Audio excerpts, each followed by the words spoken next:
Welcome to Mind the Business Radio, the radio show that helps you grow your business. And now, here's Suzanne, Darwin, and Ernie.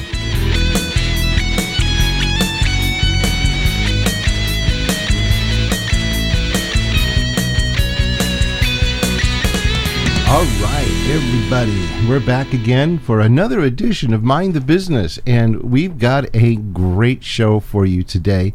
Our guest is all the way from Australia. His name is Ronan Leonard. I'm Darwin. I'm Ernie. And I'm Suzanne. Hey, Ernie, why don't you tell everybody about Ronan? Oh, yeah. Ronan is, well, today's topic, first of all, is Mastermind groups. Yeah. And our guest today is Ronan Leonard. He's known as the Mastermind guy. Ronan connects small business owners to support groups through the innovative concept of virtual masterminds. Without a co-founder or a business coach, solopreneurs are often overwhelmed with to-do lists. They need impartial advice to get the right support to help them achieve clarity and better results. Ronan loves seeing the benefits that mastermind groups have on each person who participates and has helped hundreds of business owners increase clarity, confidence, and productivity by creating the support network for them to achieve their true potential. So, Ronan, welcome to the show. Thanks for having me, guys. I'm really excited about chit-chatting about masterminds. That's what I do all the time. Oh, good. All right. Yeah, well, you know, we've heard a lot about mastermind groups. I see it in my emails all the time. So could you tell us what a mastermind group is? Yeah, sure. I mean, there's several different definitions of it. It was originally coined by Napoleon Hill from his great book, Think and Grow Rich, which entrepreneurs still read today, even though that was from the 30s. And effectively, what he says is that when two or more minds come together for a common purpose, they create this supermind, this mastermind, where you're able to overcome problems and solve solutions that individually you wouldn't have been able to, or you wouldn't have been as good. So that's the truest definition of it. There are variations of there around, but ultimately that's what it is. It's basically crowdfunding other people's ideas and expertise and knowledge so that you come in to create a better result than just if you were going alone.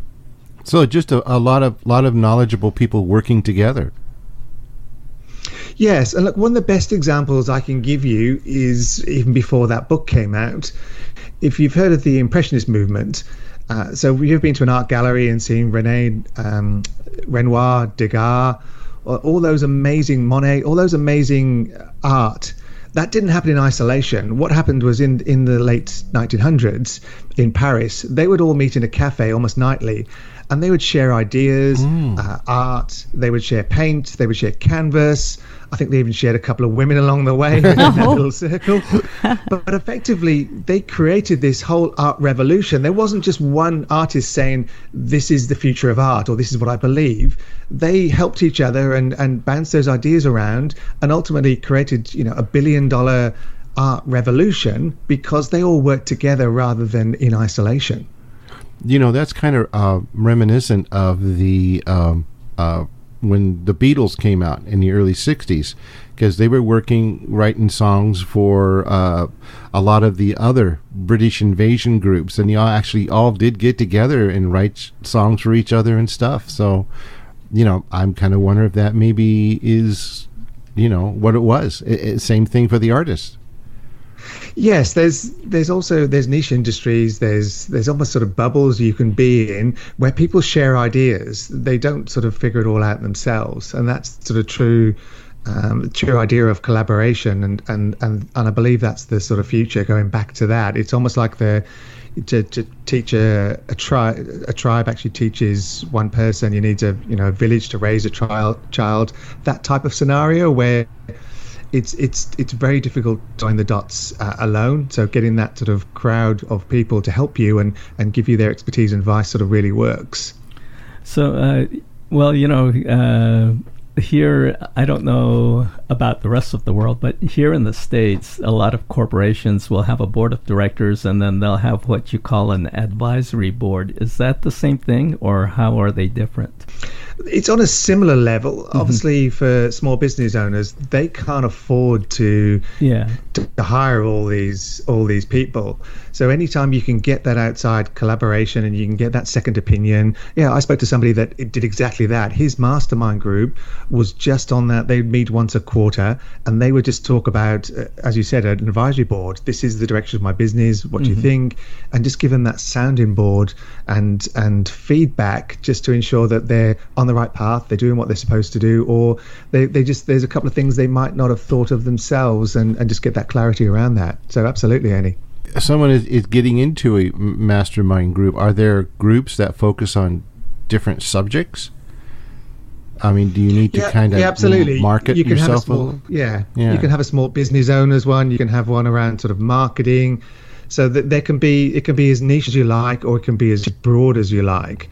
The overriding thing is that you want people that enjoy collaborating and sharing. That's probably the key aspect that runs through that. Because the reality is, in the media, they're trying to portray everybody as a startup that made it big and pretty much did it on their own. But when you drill down, you talk to people. Every successful business owner has had mentors, they've had coaches, they've had advice, they've had that help to get them onto the next level, the next level, the next level. But that's often not portrayed in the media. We just hold up the one person as the CEO or the owner and say this person's a genius, without ever really sort of drilling into the backstory of how they got there. Oh my gosh! Oh, you don't get there alone. No, so, you can't do it by yourself. No. So if you are a small business owner and you want to get into a mastermind group or start one, how do you go about doing that? There's plenty of different ways to do it. It could be something as simple as just speaking to your network of people you already know. So if you've been in business a while, you would have suppliers, you would have customers, even you would have friends that you network with, and just sort of just work out who would be a good fit for there, and invite them. If you don't, then you've got to sort of reach out to strangers almost. There's nothing wrong with that. That's all part of a learning curve of overcoming the fear of connecting with someone. See, I see on social media, I see everyone wants to be connected to Gary Vee or Mark Cuban, and they're following just them. But these guys are 8-9 steps ahead of most people starting out. All you really need to do is connect to someone that's probably 2 steps ahead of you. Reach out to them because they're still on their growth journey and trying to spiral up. So connect with them and say, you've just done what I want to do. You're only a year or 2 ahead of me. Can I pick your brains about this, or would you like to join together in a group? And also, how can I be of service to you? And I think that's the key point, is that you have to give some value, and you have to start with that giving value first, rather than expecting to take from people, because it's got to be a two-way street. So I could Google masterminds and maybe a group would pop up in my area? Yeah, there's definitely local ones. You can hunt around for them, absolutely. If you get on Google, that will work. They're just becoming more and more popular. I think they've just hit that tipping point where 4 or 5 years ago, masterminds were only for the really rich, and they were often a 2-day retreat and could go away and spend 25 grand in a room with a couple of subject matter experts. And now they've just become more obtainable. But also people are figuring out that the mastermind is often the missing component between them reading blogs, watching YouTube videos, reading books, and thinking that's enough, and it's not. It's often sort of finding those missing dots. So what is your idea of an ideal mastermind group? My ideal mastermind group is people that champion you and really get you and support you. So like a good networker, these people during the week, something will come across their radar, and they said, this might pertain to you. I thought of you. So it's that sharing. It's not just meeting in a room once a week or once a fortnight and discussing your business and going away and then just working the rest of the week in isolation. I believe that the people that help and share throughout the week and say, what about this? Or let's have a quick catch up. I've got an idea I want to discuss, and are available more than just in that isolation.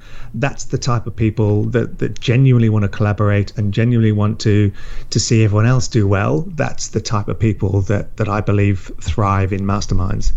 Okay. All Sounds right. good. Yeah. Well, it's that time again. Oh, is it for us already? to take a break. Yeah. Okay. That was a quick 11 minutes. I know. But we're going to take a break. But before we do, Ernie, why don't you let everybody know how they can listen to our show? Yes, they can listen to this show and previous ones on our website, mindthebusinessradio.com, or they can go to iHeart, Spotify, iTunes. And what else, Darwin? You're the one that sees it. Yeah, I'm the one to do all that. SoundCloud, and I think there's a couple more. We're working on some others, so, we keep growing all the time. All right. Anyway, everybody, you're listening to Mind the Business Radio. I'm Darwin. I'm Ernie. And I'm Suzanne. And we're going to come back and talk more with Ronan right after this.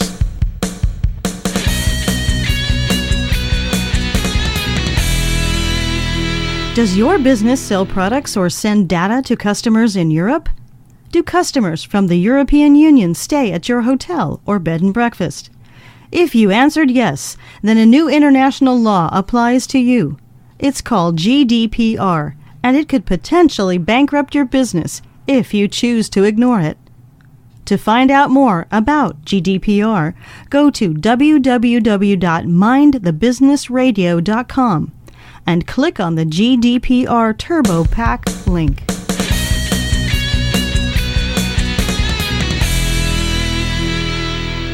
Hello, everyone. Welcome back to this episode of Mind the Business. I'm Ernie. I'm Darwin. And I'm Suzanne. Thank you for listening. And we've been talking to Ronan Leonard, who is telling us about mastermind groups.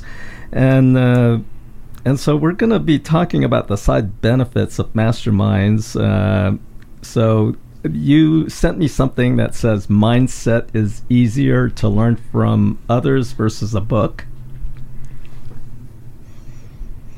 Yeah, absolutely. Everybody's talking about mindset, and it's just one of those learning curves where people say, mindset's so important, and I get it. And it's just not something you can learn from a book, I believe. Yeah. I think that only by surrounding yourself with other people that are hungry, that are driven, that have implemented something, that are, as I said, a couple of steps ahead of you, and you go, oh, wow, I didn't know that was possible. And you grow. It's almost like a balloon where you pump some air into it and you inflate, and you have a bigger knowledge, and you have a more belief in yourself, and there'll be days when you test it and it'll shrink a bit, but the idea is that it'll be bigger than when you first started, and again you pump it again and it just gets bigger and bigger. So as a play on, Mastermind is partly about mastering your own mind, and that's one of the keys to business growth, is the difference between I use an analogy where in my local train station there's this great donut stand. It's been there 30 years. It's won all these awards, great press and PR, and yet they've never expanded. And there's another shop just down the road which makes Portuguese tarts, and they're both cheap products. It's sugary snacks. They have a franchise of 10 stores now, and they've been going about 5 years. So what's the difference? One business owner has a fixed mindset, and the other one has a growth mindset to say, I can franchise this, I can leverage this, I can grow bigger.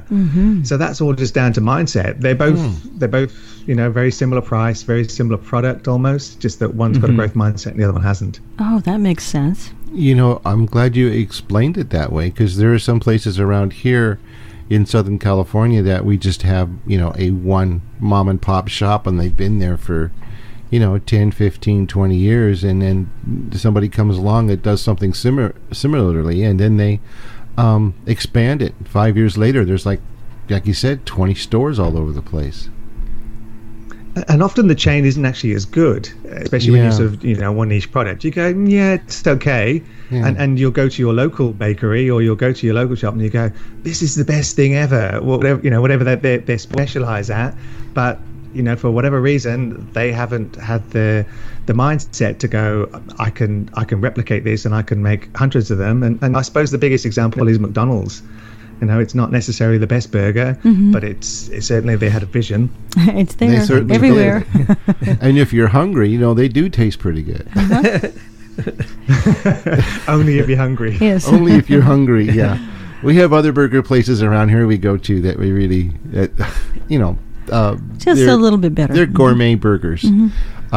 but they're a lot smaller. I mean, they're not as big as McDonald's is. So, but you're right though. The bigger you get, the more you lose control of the quality, because now you have to rely on, you've got 1,000 stores, and you're making, let's say, for instance, a hamburger and stuff, but you don't have that hands-on anymore as you would if you just had one store. Oh, sure. There's definitely growing pains, but going back to the sort of key point is it's just down to mindset, and you can stay in your little bubble and go, okay, what I do is okay, and I'm happy with that, and that's fine. There's nothing wrong with that. And saying, all I want is to have enough money to support my kids and to go on holiday twice a year, and whatever it is, whatever that goal is for you. To start to think about the bigger picture and what that means, and how to even sort of scale your business, or how to even work fewer hours, that often comes from experience somebody and meeting somebody that has a different mindset to you, that will challenge some of your limiting beliefs and some of the ideas that you have, and that, wow, I didn't know that's possible. I didn't know that I could have a business that turned over $500,000 a year and I only work 5 hours a week in it because it's been systemized at the wazoo. So you only get that from, as I said, you can read it on a blog and you can hear other people talking about it, but often it's only when you sort of deeply sort of chat to these people and you get that understanding, you start to see their mindset and go, okay, why am I not doing that? Why am I not taking my business to the next level, however that looks? Okay. It's just basically it's up to the individual as to what they want to do. You're right. If they want to stay in that little bubble, that's fine. But if they want to take that great product that they're doing and make it grow, then they've really got to work on that mindset. But how much does, we're talking about someone that doesn't grow, but how much of that is fear? Good question. I would say fear is a huge part of it. It's just one of those things that, and it goes back to mindset, is that you stick into your comfort zone. I've got my local gym here. I've been going for 7 years, and the gym owner is an absolute subject matter expert. His dad was one of those original sort of strongmen, the ones with the elephant on him. There's pictures all around his gym of his dad, and pulling a tram car with his teeth and lifting a woman over his head. The traditional sort of strongman from 30s, 40s. Mm-hmm. So he's an absolute subject matter expert, but he doesn't do marketing. And I talked to him about 6-7 years ago about, I only found you through a third-party website, and you're a local gym. You're hidden behind the back, off the main street. And in 7 years, he's never changed his website. He's talked about it 3 or 4 times, but he just goes back to what he knows. So he's busy, but he's not actually growing his business because he's too afraid to even just employ someone to say, can you help me with some marketing? I want to sort of grow the business. Okay. All right. So he's limited by his own fear, perhaps. Yeah, he's great at what he does and what he knows, but he's fearful of marketing. So he just sticks to what he knows and what he's comfortable with, and in that sort of safety zone, without ever sort of growing his mindset. And as a result, again, there are gyms that have popped up all over now that probably know a quarter of what he does, but are better marketers and a different mindset, and are probably doing better than him. Okay, makes sense. That makes sense. So, I mean, and you're not really building a legacy, actually, because if something would happen to him and the gym would have to close, that would be it. Yeah, absolutely. Yeah, there would be nothing left. A missed opportunity. Exactly. Mm-hmm. So, all right. Well, we're going to take another break, and we're going to come back and talk to Ronan some more right here on Mind the Business Radio. I'm Darwin. I'm Ernie. And I'm Suzanne. And we'll be right back right after this.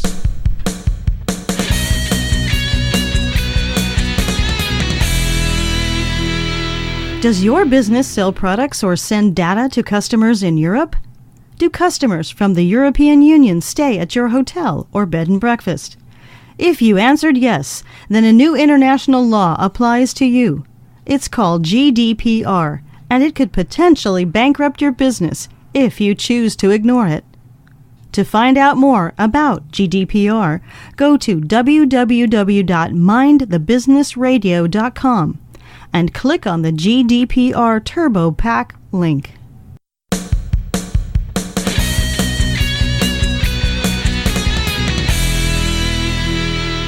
Welcome back, everybody, to Mind the Business. I'm Suzanne. I'm Darwin. And I'm Ernie. And today we're talking long distance all the way in Australia to Ronan and Leonard, and we're talking about mastermind groups. And we've learned an awful lot. And I'd like to say hello to our friends in Italy, by the way, today. Yeah, and we have a lot of listeners in Australia, too. Absolutely. So, Australia good day and New to Zealand. you folks. Yes. Ronan, we've been talking about people who are limited by maybe their lack of knowledge of marketing, or maybe they have a fear issue and they missed an opportunity somewhere along the way to, grow their business. Can we safely say that implementation is the key to how this all works? Yeah, absolutely. We live in this information age now where we are overwhelmed with information. So 30 years ago when you started a business, it was very difficult. Even to sort of register it, you'd have to ask those questions. You'd have to have people that already owned a business. How did you start? What do you do with this? Now we have blog posts, we have podcasts, we have video tutorials, we got white papers, we got everything there is to know about business, pretty much. Yes. We're not reinventing the wheel for the most part, and yet business is failing at a faster rate than it was 30 years ago. And the reason, obviously, is that information is not the answer, it's implementation. And the difference between the two is, how does that information apply to my specific business? So it's content, but it's not in the context of what I need it for my business. So it might need a tweak. You might say, how does that apply to my specific, where I am? So it's trying to find a way to get that information and actually action it that's right for you. It's almost like joining up the dots. Yeah. And that's the tricky part that everyone's failing at. Yeah, so makes sense. It's like buying a how-to book and just reading it and putting it back on the shelf and not doing anything about it. Yeah, look, there are some people that are really good at joining the dots. Often engineer type people that can see a problem and see the solution all the way through. Uh-huh. But for the majority of us, certainly for me, and that's what I've always struggled with, is okay, I've read that information, but then how do I apply that to my business, and what are the steps that I'm missing, and where are the nuances that turn that great marketing idea on a blog post that I read? How does that implement into my business? And then actually the implementation of doing it, of saying, okay, well, this to me, if I implement this will grow my business, I'm sure, by 10%. Let me just sit down and chunk it down. Let me work on it first thing in the morning before you open up your email inbox. I mean, my previous business, I did what most business owners did. I opened up my inbox and said, let's see what happens today, and let's see what sort of whirlwind of minutia and information comes to me, and I'll deal with that. And now I actually am far more structured in my day. I look at my top 3 things to do. I try and do my most important task first. I try and pause my inbox. I try and sort of go back to my most important task and just try to keep myself on track with that implementation. Mm-hmm. Otherwise, you just get overwhelmed and you just go, all right, let's just keep doing what I do because that's the comfort zone. So as far as implementation goes, it's good to have someone in your mastermind group who will hold you accountable for those implementations. Yes, exactly. As I said, you need that implementation, and one of the key things is accountability. Mm-hmm. Most people who start small businesses often worked for someone else and said, I don't like the way the boss runs this, I'm going to start up my own. For example, you might be a plumber and say, I'm sick of working for Joe's Plumbing, I'm going to go out on my own. So not only do you have to do 8 hours of plumbing, but you've got all the paperwork in between and the marketing and all those sorts of things. And your 8-hour day game 12 hours a day. Yeah. But then what happens is that you stick in your comfort zone, a little bit like the gym owner, and you'll do what you know and what's comfortable, because there's no longer a boss at the end of the week to say, have you done this? Have you done that? Have you ticked off the other? So you lose the manager component, which is the vital part that keeps you on the right path. So if you really want to grow the business, you say, okay, well, look, I've got to make 10 cold calls this week. And in your head, you'll say, yeah, I'll do that. And then the end of the week, when it doesn't happen because all these other important, in air quotes, things happen, then there's no one there to kick your butt and say, did you do what you said you were going to do for that week? So that's where the accountability of a mastermind group comes in and helps with that implementation of the information you know is vital for your success. It sounds rather like when you go on a diet, it's hard to do it by yourself, but if you have a buddy, you can check on each other and make sure that you're following those calorie counting meals. Yeah, exactly. Yes, that accountability partner is vital. Okay, so we need to find one of those, no matter what our business is. Exactly. So these mastermind groups, they don't necessarily have to be large groups. They could be just a local group of people within your area that you get together and you help each other. Like what we're doing getting things implementation. There it is. We're getting things started and stuff, and so you doesn't need to be a national group or a worldwide group. It can be just a small core of people. A friend. Mm-hmm. Yeah, you can start with as small as just one person for an accountability partner and say, okay, well, let's check in once a week, even once a fortnight, work through half an hour each on what's your most important thing for the next 2 weeks. And then when it comes towards that deadline, if you've got it written down, you go, oh, I need to get this stuff done because that's the promise I made to my partner, and they're likewise. So you'll spur each other on just with something as simple as an accountability partner. Mm-hmm. It's hard to hold yourself accountable. It's hard for yourself to implement things. I know that. Because you get distracted. You get distracted. Yeah, you get distracted and other things pop in the way, and you say, well, you know what, I want to watch that show, I'll do that later, or something like that. You always find excuses, and at the end of the day you go, oh, I didn't do it. Then you feel bad. Yeah, it's not about beating yourself up or feeling bad. It just is about having that one more step in the process, because we do struggle to do it alone. So just having somebody that is there to say, look, you've got this. I believe in you, that will champion you, that will support you, but will kick your butt when you need it and give you that push to say, come on, you promised to do this. Why haven't you? Because we lack a bit of willpower. Willpower is finite. It runs out by the end of the day or the end of the week. Yeah.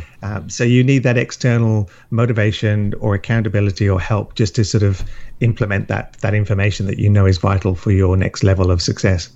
Okay, so the next time I tell Ernie we should go have a beer, we should do it. Right, Ernie? Hey, as long as you're paying. Ernie's just going to say, how many are we going to have? Just how many we're going to have. Smart goal. Yeah. Hold you accountable. Absolutely. Exactly. I like that. And Suzanne will say, did you guys have your beer today? And I know we're laughing at that, but it's actually, that it's just not beer. It's anything. If you don't tell yourself, I have to do this because your business is important, and you don't do it, you're only hurting your business. Yes, and with that comes that frustration, and you talked about it earlier, slight part of guilt comes into as well. So we've all been there, we've all done that. Mm-hmm. So it's just one more check and balance in your mechanism. So we all measure our numbers. Our accountant will tell you each quarter how you're doing, or each 6 months. It's just one more way to put a level of checks and balance just to know that you're on the right path.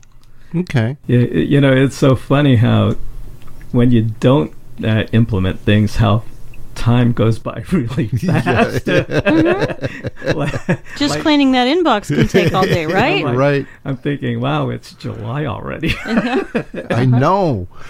Man, gosh, we're on the backside of the year. We're heading towards 2019, and still haven't got a tenth of what I wanted to do. You need an accountability partner, yes. And I still haven't gotten that beer.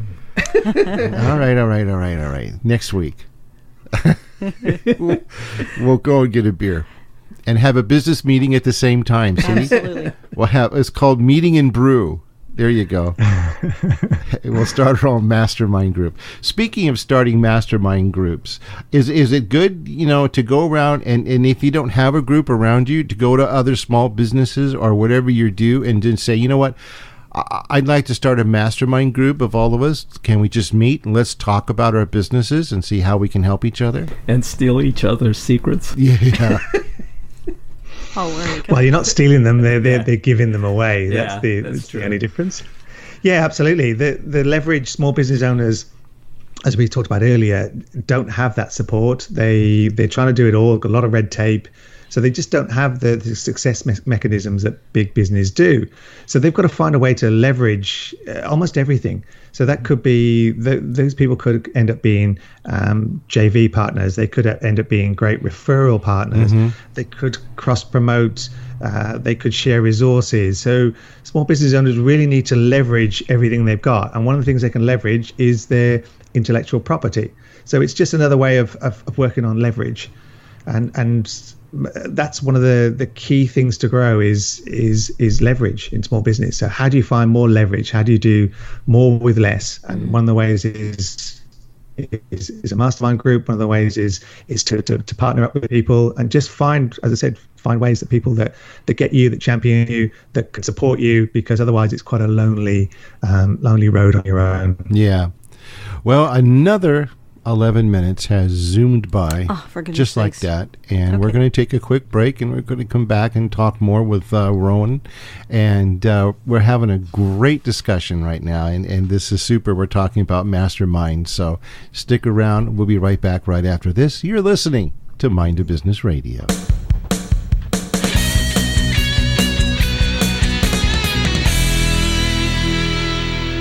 Does your business sell products or send data to customers in Europe? Do customers from the European Union stay at your hotel or bed and breakfast? If you answered yes, then a new international law applies to you. It's called GDPR, and it could potentially bankrupt your business if you choose to ignore it. To find out more about GDPR, go to www.mindthebusinessradio.com. and click on the GDPR Turbo Pack link.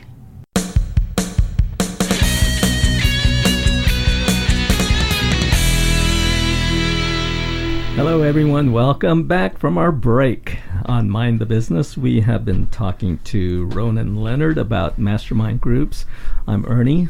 I'm Darwin. And I'm Suzanne. And Ernie and I have decided the exact day that we are going to go out and have our brew and business. And it coincides with your payday, right? It coincides, yeah, with the day I actually have money. Always helpful. Yeah. So, anyway, we've been talking about mastermind groups, and I'm looking at some of the subtopics that Ronan has sent me, and this one is the plus, minus, and equal effect. What exactly is that? The concept is that in a mastermind group, the gap can't be too big. I talked about earlier about everyone sort of following Gary Vee or Mark Cuban, and thinking that, I've only had Gary Vee in a room for an hour, I'd learn so much. He'd be perfect for our mastermind group. Well, in fact, it's the exact opposite, because Gary Vee is so far ahead of most sort of small business owners. The ideas and the concepts that he would be talking about would be almost irrelevant to a small business. They want sort of people that are just a couple of steps ahead of them. And equally, Gary Vee wouldn't get anything in the mastermind, because people will be asking him, if you're brand new, you'd be asking things like, well, how do I set up my MailChimp account? Or what does it look like to build a marketing list? So there's no value exchange there. So ideally, I talked about earlier about connecting to someone that's just a couple of levels from you. So in a true sort of mastermind dynamic, you all want to be growing together. So you want to be a fairly reasonable level of the plus minus equal effect, that some people will be a plus in a couple of directions in certain areas. Several will be sort of quite equal, and a couple of people will be minus in certain areas, so that they grow in one area, which might be marketing, or it might be mindset, and the others sort of grow simultaneously, where it might be things like productivity. So you all come with different sort of skill sets, but the gap isn't too far, because if the gap's too big, nobody learns and nobody benefits, and that exchange of information just doesn't sort of happen succinctly. Okay. Yeah, well, if the gap is that big, most likely if they say yes, they're thinking of ways to buy you out if you have a good idea. Yeah. Especially with our That's a devious mind you got there, Ernie. Speaking of that, I don't know if we have a different mindset here in the United States as opposed to where you're at in Australia, but business here can be kind of cutthroat in the United States. I don't know what it's the same way there in Australia.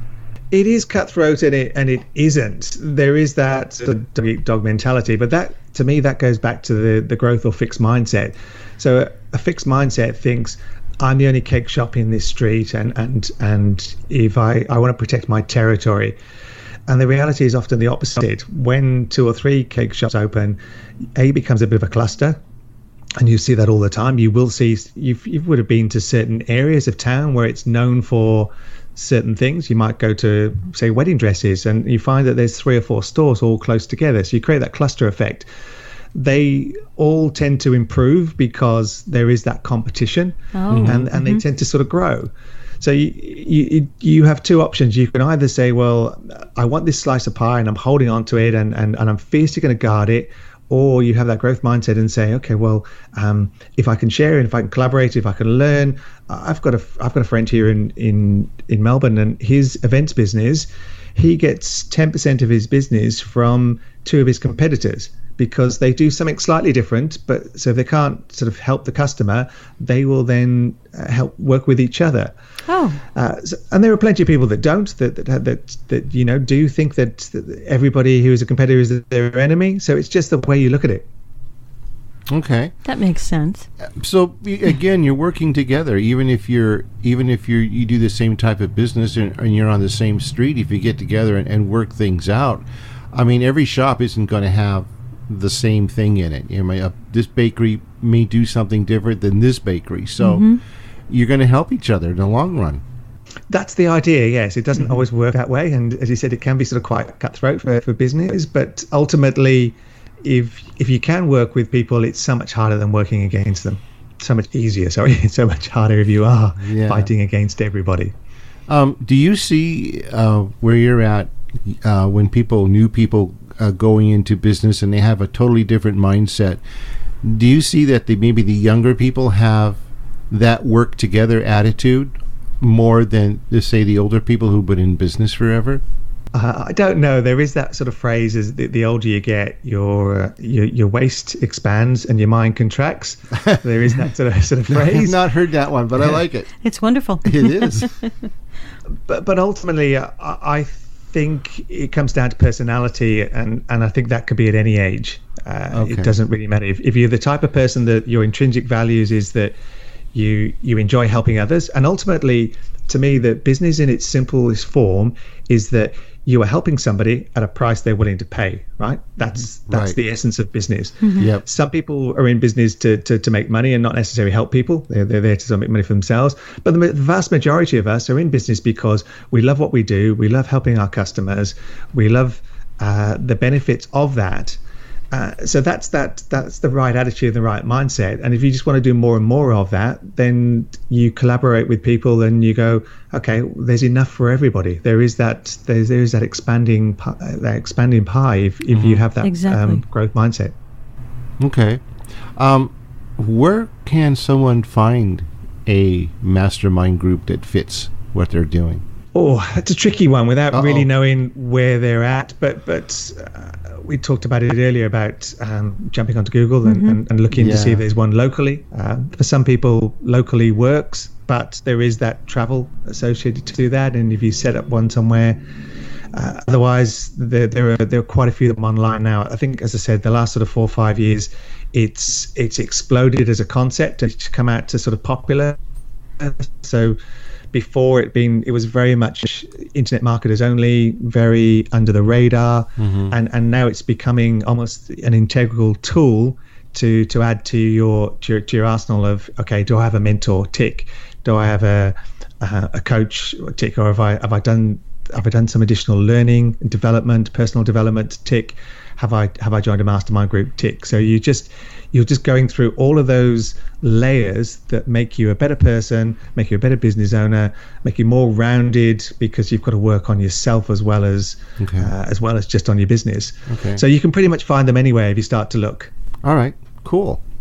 Well, we're going to take another quick break, and then we're going to come back and find out how you can get a hold of Ronan Leonard.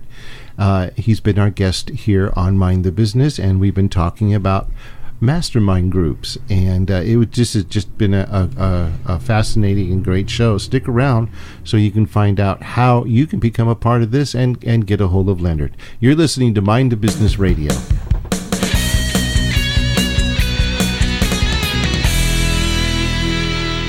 Does your business sell products or send data to customers in Europe? Do customers from the European Union stay at your hotel or bed and breakfast? If you answered yes, then a new international law applies to you. It's called GDPR, and it could potentially bankrupt your business if you choose to ignore it. To find out more about GDPR, go to www.mindthebusinessradio.com and click on the GDPR Turbo Pack link.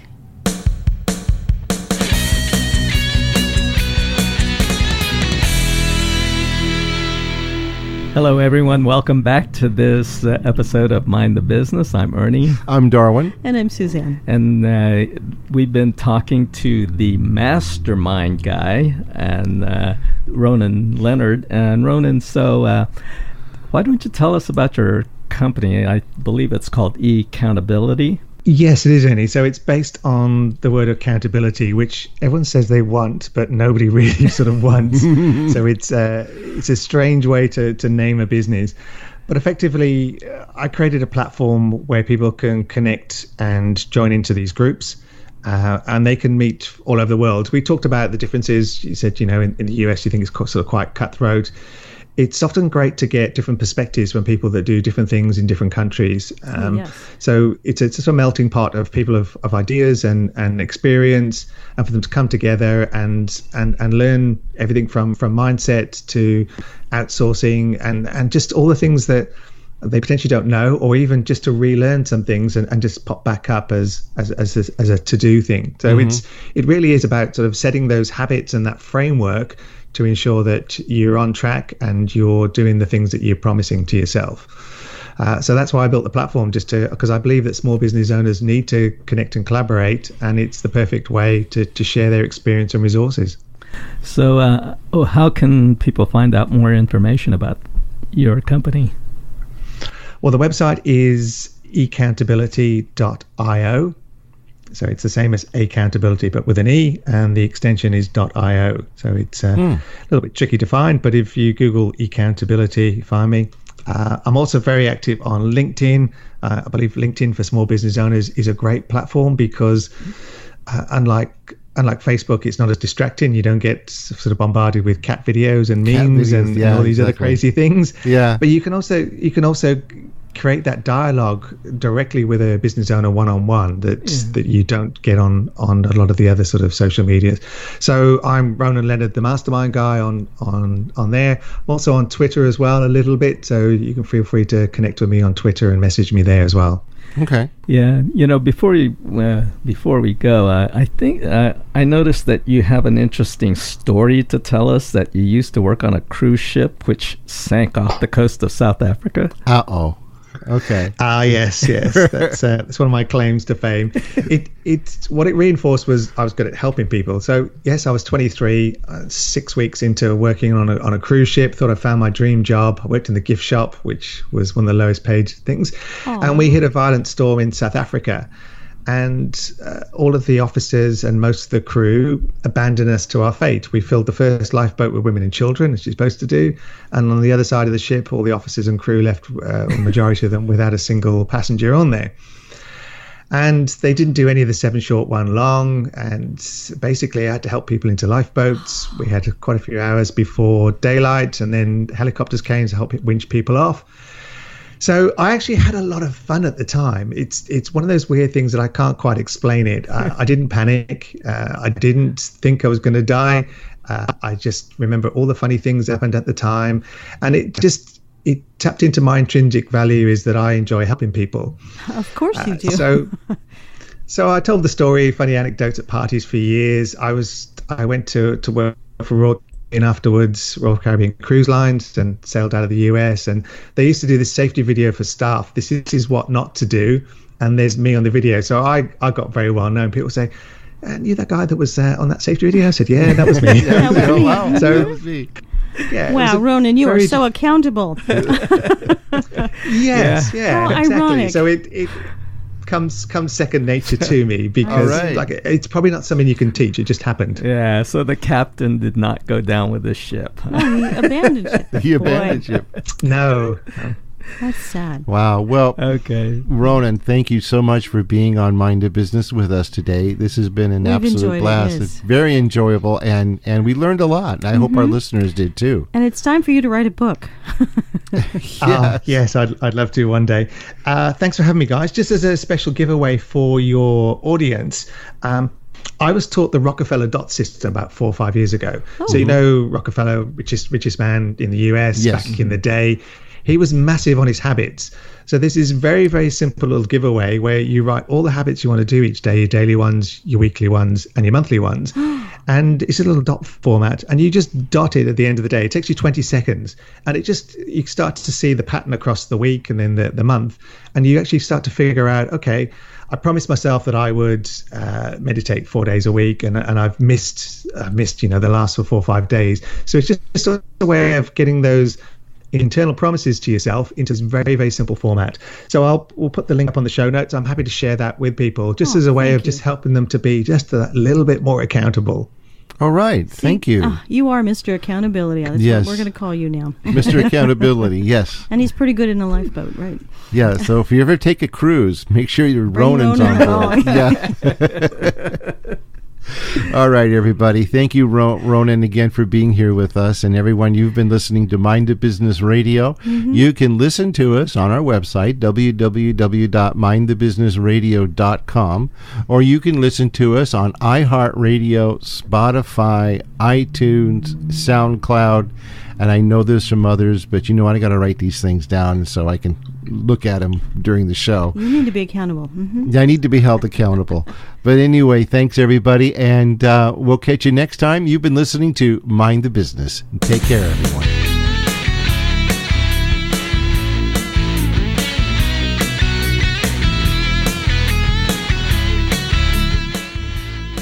Mind the Business Radio was produced in association with Taylor Pacific Video. Copyright 2018.